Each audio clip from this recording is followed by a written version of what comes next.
Did you know that reading the Bible can set you free from depression? A lot of us suffer with depression and anxiety and fear. But do you know that when you read the word, it gets rid of the fear and the doubt and the depression out of your life? Because what a lot of believers don't really understand is that the word has the power and the ability to change the way you think, to change the way you see things, to change your perspective from a worldly perspective to a godly perspective.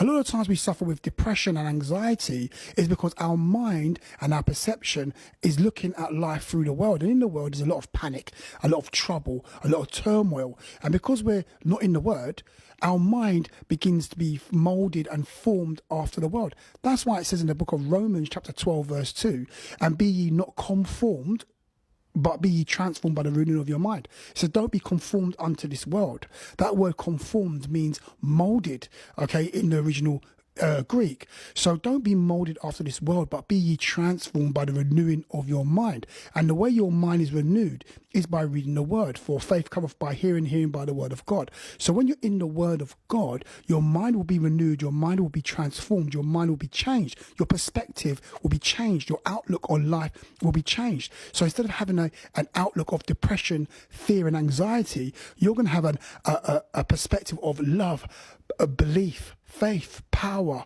glory, destiny, strength. Your outlook will be very optimistic, but you can only get that when you're in the word. So this is the reason why the devil doesn't want you to read the Bible. The devil does not want you to read the Bible. Why?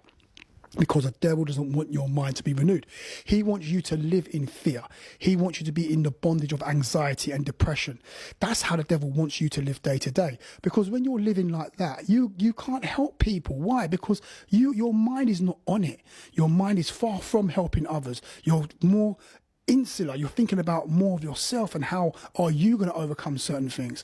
But when your mind's been renewed daily, you're going to have a different perspective, a different outlook, and then you're going to start thinking about others, helping others, praying others, having the spiritual capacity and power to be able to bless those that are around about you.